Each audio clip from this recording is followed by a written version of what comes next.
So ಈ ವಾರ total Rajarani ಸಾಮ್ರಾಜ್ಯನೇ ಇತ್ತು. ಸೋಮವಾರದ ಎಪಿಸೋಡ್ ಇಂದ ನಿನ್ನೆ ಶುಕ್ರವಾರದ ಎಪಿಸೋಡ್ ವರೆಗೂ ನಾನು ರಿವ್ಯೂ ಮಾಡಿರೋ ವಿಡಿಯೋಗಳಲ್ಲಿ ಹೇಳಿರೋ ಎಲ್ಲಾ ಪಾಯಿಂಟ್ಸ್ ಎಕ್ಸಾಕ್ಟ್ ಆಗಿ ಸುದೀಪ್ ಅವ್ರು ಹೇಳಿದ್ದಾರೆ. ಇವತ್ತು ಮಂಜುಗೆ ರಾಜಪಾತ್ರ ಅನೌನ್ಸ್ ಆದ ಕೂಡಲೇ ಒಂಥರ ಎಕ್ಸೈಟ್ಮೆಂಟ್ ಇತ್ತು. ಫಸ್ಟ್ ಡೇನೆ ಎಂಟರ್ಟೈನ್ಮೆಂಟ್ ಬ್ಲಾಕ್ ಬಸ್ಟರ್ ಆಗಿತ್ತು. ಆ ಫಸ್ಟ್ ಡೇ ಕೊನೆಯಲ್ಲಿ ಮೋಕ್ಷಿತಾ ಒಂದು ಹಾಡು ಹೇಳಿ ಎಮೋಷನಲ್ ಮಾಡ್ತಾರೆ. ಆ ಒಂದು ಹಾಡು ಇಡೀ ವಾರನ ಹಾಳು ಮಾಡುತ್ತೆ ಅಂತ ಯಾರು ಎಕ್ಸ್ಪೆಕ್ಟ್ ಮಾಡಿರಲಿಲ್ಲ. ಎರಡನೇ ದಿವಸ ಯುವರಾಣಿ ಮೋಕ್ಷಿತಾ ಅಂತ ಅನೌನ್ಸ್ ಆದ ಕೂಡಲೇ ರಾಜ ಡಿಸ್ಟರ್ಬ್ ಆಗ್ತಾನೆ. ಸೊ ಇಲ್ಲಿಂದ ನಡೆದಿದ್ದೆಲ್ಲ ಈಗೋ ಆಟ. ನಾನು ಈ ಮೊದಲೇ ರಿವ್ಯೂಗಳಲ್ಲಿ ಹೇಳಿದ್ದೆ ಮೋಕ್ಷಿತಾ ಕ್ಯಾರೆಕ್ಟರ್ ಇಲ್ಲ ಅಂತ. ರಾಜ ಏನ್ ಮಾಡ್ತಾ ಇದಾರೆ ಅದಕ್ಕೆ ಆಪೋಸಿಟ್ ಆಗಿ ಹೋಗ್ತಾ ಇದಾರೆ ಹೊರತು ಅವ್ರ ಕಪಟತನ ನಿಕೃಷ್ಟೆ ಇದೆಲ್ಲ ತೋರಿಸ್ತಾ ಇಲ್ಲ. ಅವರು ಆಲ್ಮೋಸ್ಟ್ ಎಲ್ಲ ಎಪಿಸೋಡ್ಗಳಲ್ಲೂ ಹೇಳಿದೀನಿ, ಯುವರಾಣಿ ಮೋಕ್ಷಿತಾ ಅಣ್ಣ ಅಂದ್ಕೊಂಡು ರಾಜನ್ ಜೊತೆ ಇದ್ಕೊಂಡೆ ಅಲ್ಲೇ ಸ್ಟ್ರಾಟಜಿ ಮಾಡ್ಕೊಂಡು ಅವ್ರ ಜನರನ್ನ ಇಟ್ಕೊಂಡು ಅಣ್ಣನ್ ಬೀಳಿಸ್ಬೋದಿತ್ತು. ಅದು ಬಿಟ್ಬಿಟ್ಟು ರಾಜ ಹೇಳಿದ್ನೆಲ್ಲ ಉಲ್ಟಾ ಮಾಡೋದು, ಕ್ಯಾಪ್ಟನ್ಸಿ ರೂಮ್ ಒಳಗೆ ಹೋಗಿ ಪ್ರವೋಕ್ ಮಾಡೋದು, ಆಮೇಲೆ ರಾಜನು ಯಾವಾಗ್ಲೂ ಬೆಡ್ರೂಮ್ ಅಲ್ಲೇ ಕುಂತಿರೋದು, ಚಾನ್ಸ್ ಸಿಕ್ಕಾಗೆಲ್ಲ ಮೋಕ್ಷಿತನ ಪ್ರವೋಕ್ ಮಾಡಕ್ ಟ್ರೈ ಮಾಡೋದು. ಸೊ ಆಲ್ಮೋಸ್ಟ್ ಇದೇ ನಡೀತು. ಇಬ್ರು ಒಂದಾಗಿ ಎಂಟರ್ಟೈನ್ಮೆಂಟ್ ಪ್ರೋಗ್ರಾಮ್ಗಳು ಇಟ್ಟಿದ್ರೆ ಈ ವಾರ ಪೂರ್ತಿ ಮನೇನು ನಗ್ತಾ ಇರೋದು ನೋಡ್ತಾ ಇರೋ ನಾವು ಎಂಜಾಯ್ ಮಾಡ್ತಾ ಇದ್ವಿ. ವಾರ ಎಲ್ಲ ಇದೇ ಡಿಸ್ಕಸ್ ಮಾಡಿದೀನಿ. ಸುದೀಪ್ ಅವರು ಇದೇ ಡಿಸ್ಕಸ್ ಮಾಡಿರೋದ್ರಿಂದ ನನಗೆ ಇದನ್ನ ಜಾಸ್ತಿ ಇಳಿಯಕ್ಕೆ ಇಷ್ಟ ಇಲ್ಲ. ಆದ್ರೆ ಒಂದ್ ಇಷ್ಟ ಆಯ್ತು, ಸುದೀಪ್ ಅವರಲ್ಲಿ ಎಲ್ಲರ ಕೈಲಿ ಕಳಪೆ ಯಾರು ಅಂತ ಕೇಳಿದಾಗ ರಾಜಾ ರಾಣಿನೇ ಬಿದ್ರು. ರಾಜಾ ರಾಣಿಗೆ ಮನೆಯವ್ರ ಕೈಯಿಂದಲೇ ಕಳಪೆ ಕೊಡಿಸಿ ಸುದೀಪ್ ಅವರು ಒಂದು ಒಳ್ಳೆ ಕೆಲಸ ಮಾಡಿಸಿದ್ರು. ಆಕ್ಚುಲಿ ಈ ವಾರದ ಕಳಪೆ ರಾಜಾ ರಾಣಿನೇ. ಈಗ ಕ್ಯಾಪ್ಟನ್ಸಿ ವಿಷಯಕ್ಕೆ ಬರ್ತೀನಿ. ಕ್ಯಾಪ್ಟನ್ ಆದ ಕೂಡಲೇ ಧನರಾಜು ಉತ್ತಮ ಕಳಪೆ ಕೊಟ್ಟಾಗ ನಿಜವೂ ನನಗೆ ಇಷ್ಟ ಆಗಲಿಲ್ಲ. ಸೊ ಕಳಪೆ ಓಕೆ, ಉತ್ತಮ ಐಶ್ವರ್ಯ ಕೊಟ್ರು. ಯಾಕೆ? ಒಂದು ಟಾಸ್ಕ್ ಪೇಪರ್ ಓದಿದಕ್ಕೆ ಉತ್ತಮ ಅಂತೆ. ಇದು ನೋಡಾದ್ಮೇಲೆ ಧನರಾಜ್ ಡಿಸಿಷನ್ ಮೇಕಿಂಗ್ ತುಂಬಾ ಕೆಟ್ಟದಾಗಿದೆ ಅಂತ ನನಗನ್ನಿಸ್ತು. ಕಳಪೆ ಉತ್ತಮ ಚೂಸ್ ಮಾಡೋ ಪವರ್ ಎಲ್ಲ ನಿನ್ನ ಹತ್ರನೇ ಇರ್ಬೇಕಿದ್ರೆ ಚೆನ್ನಾಗಿ ಪರ್ಫಾರ್ಮ್ ಮಾಡಿ ಕ್ಯಾಪ್ಟನ್ಸಿ ಕಳಿಸಿರೋ ಭವ್ಯ ತ್ರಿವಿಕ್ರಮ್ ಪಕ್ಕದಲ್ಲೇ ಇದ್ರು. ಆಪೋಸಿಟ್ ಟೀಮ್ ಅಲ್ಲಿ ರಜತ್ ಚೆನ್ನಾಗಿ ಆಡಿದ್ರು, ಸುರೇಶ್ ಅಣ್ಣ ಚೆನ್ನಾಗಿ ಆಡಿದ್ರು, ಮಂಜು ಅವ್ರು ಚೆನ್ನಾಗಿ ಆಡಿದ್ರು, ಒಂದ್ ರೇಂಜಿಗೆ ಶಿಶಿರು ಪರ್ಫಾರ್ಮ್ ಮಾಡಿದ್ರು. ಇವ್ರು ಯಾರು ಕಾಣಿಸ್ಲೇ ಇಲ್ವಾ ಧನರಾಜ್ಗೆ ಅಂತ. ಸೊ ಅದಕ್ಕೆ ಹೇಳಿದ್ರು ಧನರಾಜ್ ಈ ವಾರ ತುಂಬಾ ಕಷ್ಟ ಇದೆ.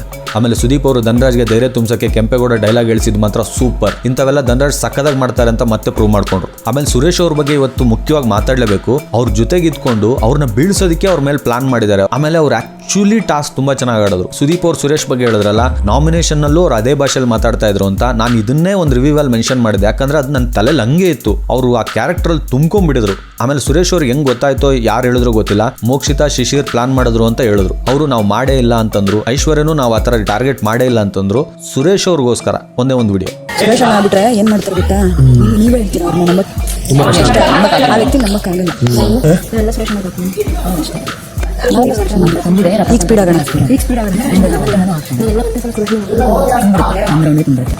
ನೋಡಿ ಇದೆಲ್ಲ ಮಾಡಿದ್ದಾರೆ. ಸೊ ಇದೆಲ್ಲ ಮಾಡ್ತಾರೆ, ಇವ್ರು ಮಾಡೋದ್ರಲ್ಲಿ ತಪ್ಪೇನು ಅಂತ ನೀವು ಕೇಳ್ಬೋದು. ಫಸ್ಟ್ ಆಫ್ ಆಲ್ ಅವ್ರಿಗೆಲ್ಲ ಸುರೇಶ್ ಅವ್ರ ಎನಿಮಿ ಅಲ್ಲ.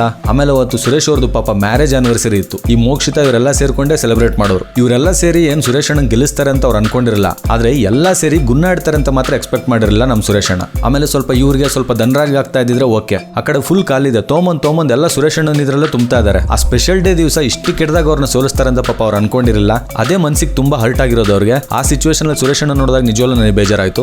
ಆಮೇಲೆ ವಾರ ಚೈತ್ರಕ್ಕ ಈ ಪ್ರಾಬ್ಲಮ್ಗಳಲ್ಲಿ ಹೆಂಗ್ ಸಿಗಾಕೋತಾರ ಅಂತ ಗೊತ್ತಿಲ್ಲ. ಮೋಕ್ಷಿತಾ ನನಗೆ ಚೈತ್ರಕ್ಕ ಹಿಂಗ್ ಹೇಳಿದ್ರು ಅಂತಂದ್ರು. ಚೈತ್ರಕ್ಕನ್ ಮತ್ತೆ ಯಾರು ಅಲ್ಲಿ ಕೇಳೋದೇ ಇಲ್ಲ. ಇವ್ರಿಗೆ ಅಂತ ಒಂದು ಪಾತ್ರ ಸಿಕ್ಕಿದೆ, ನಾನು ಇಂಡಿವಿಜುವಲ್ ಆಗಿ ಇರ್ತೀನಿ ಅಂತ ಬಂದವರು ಚೈತ್ರಕ್ಕನ್ ಮಾತು ಯಾಕೆ ಕೇಳಬೇಕು? ಅನೌನ್ಸೇ ಮಾಡಿದ್ದಾರೆ ಬಿಗ್ ಬಾಸ್ ನಿನ್ ಕ್ಯಾರೆಕ್ಟರ್ಗಳು ಈ ತರ ಅಂತ. ಆಮೇಲೆ ಇದಿಷ್ಟು ಗಲಾಟೆಯಲ್ಲಿ ಸುದೀಪ್ ಅವರು ಮಂಜಣ್ಣನ್ ಫಸ್ಟ್ ಡೇ ಪರ್ಫಾರ್ಮೆನ್ಸ್ ಬಗ್ಗೆ ಹೇಳಿದ್ರೆ ಚೆನ್ನಾಗಿರ್ತಾ ಇತ್ತು. ಯಾಕಂದ್ರೆ ಆ ದಿವಸ ಮನೇಲಿ ಇರೋರು ನೋಡ್ತಾ ಇರೋ ಪ್ರೇಕ್ಷಕರು ತುಂಬಾ ಚೆನ್ನಾಗಿ ಎಂಜಾಯ್ ಮಾಡಿದ್ರು. ಆಮೇಲೆ ಅವ್ರು ಸೀಕ್ರೆಟ್ ಟಾಸ್ಕ್ ಕಂಪ್ಲೀಟ್ ಮಾಡಿದಂತೂ ನನಗಂತೂ ಸಿಕ್ಕಾಪಟ್ಟೆ ಇಷ್ಟ ಆಗಿತ್ತು. ಇದನ್ನ ಹೇಳಿ ಜಾಸ್ತಿ ಹೊಗಳದಲ್ಲೇ ಇದ್ರು ಒಂದು ಸಲ ಮೆನ್ಷನ್ ಮಾಡಿದ್ರು ಚೆನ್ನಾಗಿರ್ತಾ ಇತ್ತು ಅಂತ ನನ್ನ ಅಭಿಪ್ರಾಯ. ಆಮೇಲೆ ಗೌತಮಿ ಅವ್ರು ಎಲ್ಲೋ ಒಂದ್ ಕಡೆ ಸಾಫ್ಟ್ ಆಗಿ ವಾರ್ನಿಂಗ್ ಕೊಟ್ಟರು ಅನ್ನಿಸ್ತು, ಇನ್ನೊಂದು ಸ್ವಲ್ಪ ಜೋರಾಗೆ ಕೊಡ್ಬೋದಿತ್ತು. ಸೊ ಇವತ್ತು ಕಳಪೆ ರಾಜ ಕಳಪೆ ಯುವರಾಣಿ ಎಪಿಸೋಡ್ ಬಗ್ಗೆ ನನ್ಗನ್ಸಿದ್ದು. ಸುದೀಪ್ ಅವ್ರು ಹೇಳಿದ್ರಲ್ಲಿ ನಿಮ್ಗೆ ಏನ್ ಇಷ್ಟ ಆಯ್ತು, ಇನ್ನು ಏನೇನ್ ಹೇಳ್ಬೋದಿತ್ತು ಅಂತ ಏನಾದ್ರು ಮನ್ಸಲ್ಲಿದ್ರೆ ಕಮೆಂಟ್ ಬಾಕ್ಸ್ ಅಲ್ಲಿ ಬರೆಯೋದು ಮರಿಬೇಡಿ. ಆಮೇಲೆ ಈ ರಿವ್ಯೂ ನಿಮ್ಗೆ ಇಷ್ಟ ಆಗಿದ್ರೆ ದಯವಿಟ್ಟು ಥ್ಯಾಂಕ್ಸ್ ಬಟನ್ ಪ್ರೆಸ್ ಮಾಡಿ ಸಪೋರ್ಟ್ ಮಾಡಿ. ಹಂಗೆ ಈ ವಿಡಿಯೋನ ಲೈಕ್ ಮಾಡಿ, ನಿಮ್ಮ ಫ್ರೆಂಡ್ಸ್ ಫ್ಯಾಮಿಲಿ ಜೊತೆ ಶೇರ್ ಮಾಡಿ. ಹಂಗೆ ನಮ್ಮ ಚಾನಲ್ನ ಸಬ್ಸ್ಕ್ರೈಬ್ ಮಾಡಿ.